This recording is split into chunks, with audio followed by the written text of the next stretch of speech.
जो हिम्मत दें वही हनुमान हैं, जो हारे को हौसला दें वही हनुमान हैं। लेकिन क्या हो अगर हनुमान जी ही हिम्मत हार जाएं? क्या हो अगर हनुमान जी ही हौसला खो बैठें? दोस्तों, हनुमान जी तो सभी संकटों से उबारने वाले भगवान हैं, लेकिन क्या कभी कोई ऐसा वक्त भी आया होगा जब हनुमान जी को ही संकट से निकलने का कोई रास्ता नजर नहीं आ रहा होगा और हालत ये हो गई हो कि हनुमान जी ने अपनी जान देने की ही ठान ली हो? आप ये बात सुनकर हमारी बातों का बिल्कुल विश्वास नहीं करेंगे, क्योंकि जो हार जाएं वो हनुमान नहीं। लेकिन एक बार एक वक्त ऐसा भी आया था जब हनुमान जी भी हौसला हार गए थे और हिम्मत खो बैठे थे।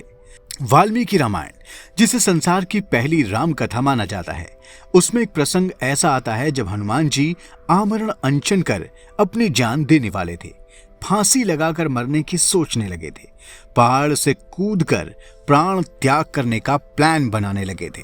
ये कथा वाल्मीकि रामायण के सुंदरकांड में मिलती है। हुआ यह था कि जब हनुमान जी ने समुद्र को लांघने का पराक्रम दिखाया और लंका जा पहुंचे थे, तब उनके इस पराक्रम की चर्चा तीनों लोकों में होने लगी थी। अब सिर्फ हनुमान जी के पास एक काम बचा रह गया था और वो था लंका में माता सीता की खोज करना। शुरू में हनुमान जी को यह काम बहुत आसान लगा। वो रात के अंधेरे में माता सीता की खोज में लंका में घूमने लगे। वो लंका में एक घर से दूसरे घरों में जाते जाते रावण के महल में भी जा पहुंचे।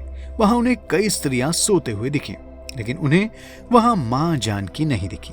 इसके बाद वो कुंभकर्ण के महल में भी जा पहुंचे। वहां भी उन्हें मां सीता का पता नहीं मिला। धीरे धीरे वो मेघनाद, विभीषण और कई दूसरे राक्षसों के घरों में भी गए, लेकिन अफसोस कि वहां भी उन्हें मां जानकी के दर्शन नहीं हुए। अब धीरे धीरे हनुमान जी निराश होने लगे। उन्हें डर लगने लगा कि कहीं रावण ने मां जानकी को किसी और स्थान पर तो छिपा कर नहीं रखा है, कहीं रावण ने मां जानकी को मार तो नहीं डाला। हनुमान जी धीरे धीरे सोच सोच कर परेशान होने लगे, लेकिन उन्हें बार बार गिद्ध संपाति की बात याद आती, जिसने समुद्र के दूसरे छोर से ही मां जानकी को देखकर यह बता दिया था कि वो लंका में ही हैं। लेकिन जब सारी लंका खोजने के बाद भी हनुमान जी को मां जानकी नहीं दिखी, तो हनुमान जी हिम्मत हारने लगे। वो सोचने लगे कि उन्हें मां जानकी की खोज करते करते 2 महीने हो गए और अभी तक उन्हें वैदेही के दर्शन नहीं हुए। उन्हें बार बार सुग्रीव की चेतावनी भी याद आती थी कि जो भी वानर मां सीता की खोज किए बिना किष्किंधा लौटेगा, सुग्रीव उसे प्राण दंड दे देंगे।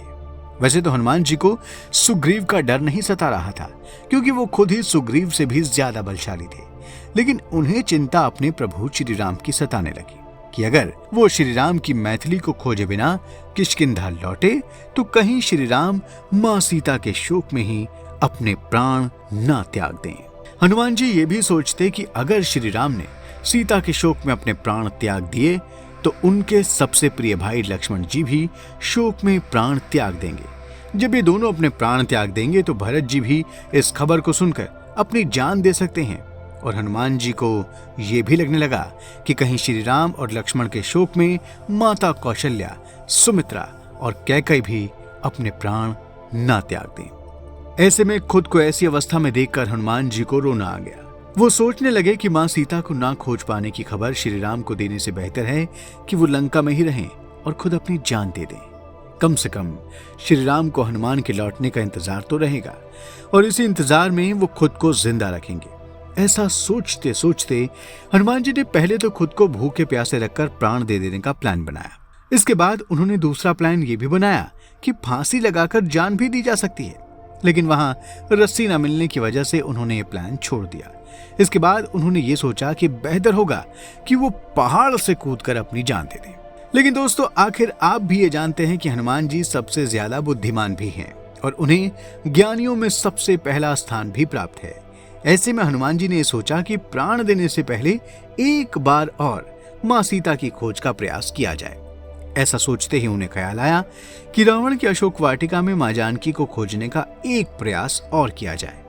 और देखिए, जो हिम्मत और हौसला फिर से पा लेता है, वही तो जिंदगी की हर जंग जीत जाता है। जैसे ही हनुमान जी अशोक वाटिका पहुंचे, वहां उन्हें मां सीता के दर्शन हो गए और इसके बाद की कहानी तो आप सबको पता ही है। तो दोस्तों, अगर कभी भी जिंदगी में आप हिम्मत हार कर कोई गलत कदम उठाने जा रहे हों, तो आप हनुमान जी की इस कहानी को जरूर ध्यान में रखना। देखना, आपको जरूर कोई ना कोई रास्ता मिल जाएगा। हमें उम्मीद है कि आपको हनुमान जी की कहानी जरूर पसंद आई होगी। तो आपसे रिक्वेस्ट है कि आप इस वीडियो को जरूर लाइक करें और सनातन धर्म की सत्य कथाओं को जानने के लिए हमारे चैनल को भी तुरंत सब्सक्राइब कर लें। और हाँ, बेल आइकन का बटन भी दबा दें। और आखिर तक इस वीडियो को देखने के लिए आप सभी का बहुत बहुत धन्यवाद। जय श्री राम, जय हनुमान।